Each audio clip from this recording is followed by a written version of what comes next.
tracking the fall of the Indian rupee, one of the worst hit from that rout of the Indian currency are Indian students in the United States. So at an assumed $40,000 per semester fees, Indian students will have to shell out more than 4 lakhs more than what they would have had to at the start of this year. Obviously, the repercussions are going to be many. Anubha Sahai, president of India-wide Parents Association, and Vibha Kagzy, the founder, CEO of reachiv.com, is joining us. Great to have you ladies with us. Let me come to you first, Anubha Sahai. Walk us through the kind of pressures that parents and students are going to face, those in the United States or looking at an education going ahead from here. They may have to pick up extra loans and finances to ensure that they are comfortable. Looking at the higher tuition fees and living expenses, how are they likely to do this? Absolutely. See, there is going to be a huge impact on students' financial status because as far as the tuition fees is concerned, that is going to increase now. And even the travel expenses are going to increase.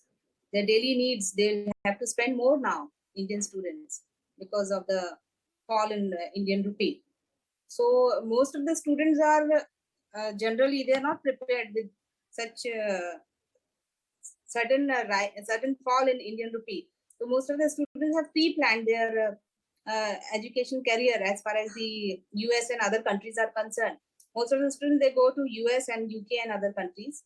And due to the fall in rupee, now there will be a huge burden, financial burden on the parents as well as the students. So I think only those who will qualify for any scholarship exam, they'll be able to afford.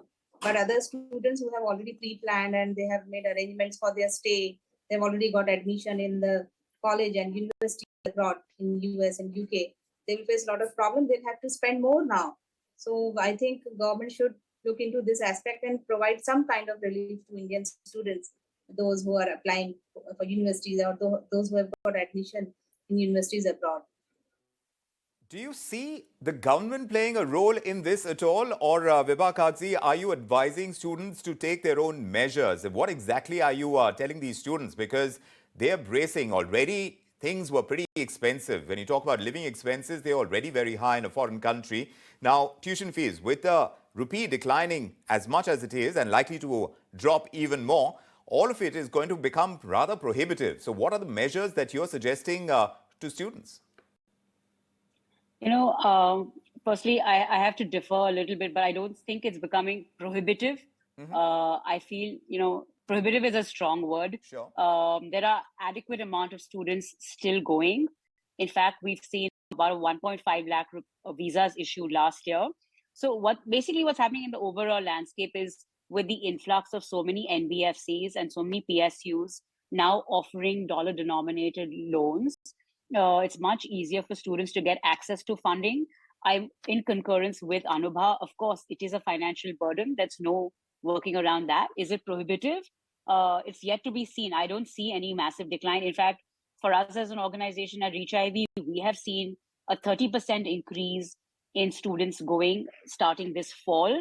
And our enrollments are up again, 30% for next year. What we did see was a decline during the pandemic years, and all that latent demand has picked up. Now, in terms of measures on how they can offset this increase, of course, there are on-campus jobs available, increased sources of funding definitely, and availability of various other sources of funding. So I think overall, when you look at Indian families' wallet share, and of course, it is more expensive, are they going to stop sending their children to get a premium education, knowing that most of these visas, as you know, are about 80% of these visas are STEM oriented visas. And for STEM oriented visas, you get for the undergraduate a 3-year OPT, right? So if you know that you're going to be able to work in the US for 3 years, you know that you'll be able to pay back that loan. And if you think of your education in the long run, then it's an argument that, we're yet to see. I don't think it's prohibitive. Are there ways to work around it? Absolutely, yes. Right. And you were talking about some of them. Anubha Sahai, from all the measures that are being suggested and being spoken about, what do you find parents and students opting for more to tide over this problem that is not going away anytime soon?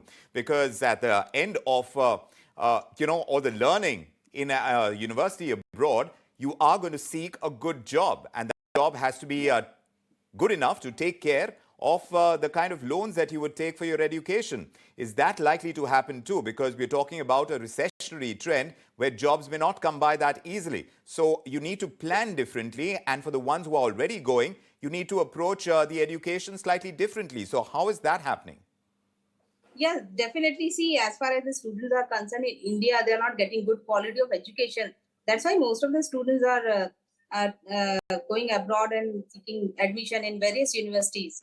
In India, we have a lot of issues. We don't have we don't have government seats also. As far as engineering is concerned, medical is concerned, so many NEET aspirants are going abroad. And in India also, they are not able to afford education in private colleges. So we are requesting government also to provide some kind of aid to private colleges so that they can reduce the fees, or maybe some kind of scholarship to students, or open more government colleges in India, because students in India are not able to get good quality of education in private colleges due to unaffordable fees. And as far as the government colleges are concerned, we don't have sufficient government colleges in our country. So I think it's high time that the government should intervene, because students are going abroad due to there is no option for them.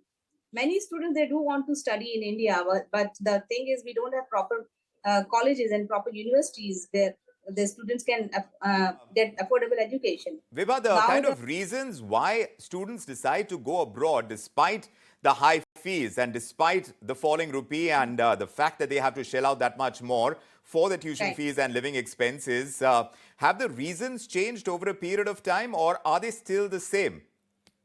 See, reasons I mean, honestly, Sorry, I was asking Vibha about this, Anubha. Just, I'll come to you in a moment. So what Anubha is saying is, one, the quality of education in India still remains questionable. Secondly, is just the cutoff system, right? When you're saying a cutoff at St. Stephen's is going to be 99.6%, are you saying then that the student who's got a 99.3% doesn't deserve a spot at a premium institute? And then the IIT JEE entrance exam system, right, where it's just purely based on that score on that one exam and not a holistic way of examining a student. So definitely the way of admission, like the examination standpoint, is something that needs to be reevaluated. And of course, the greener pastures. If you look at the starting salaries, earlier you mentioned, $40,000 per semester, per year tuition. But if you look at the starting salaries, depending on the university and the stream, of course, it could be anywhere from $60,000 to $120,000 starting salary. If you look at average starting salary of colleges in India, you're still making anywhere from 3 lakh rupees to 6 lakh rupees, right? So where are you going to, and that it escalates at an average of maybe 10%, 50% annually. So if you're going to see these sort of pay scales, then what is the average Indian going to do? They're going to look at exiting the country towards greener pastures. So I think it's, you can argue that the purchasing power parity in India is different, but how much different? Are you going to still remain at an average of 6 lakh rupees salary as opposed to $100,000 and more, right, in the future?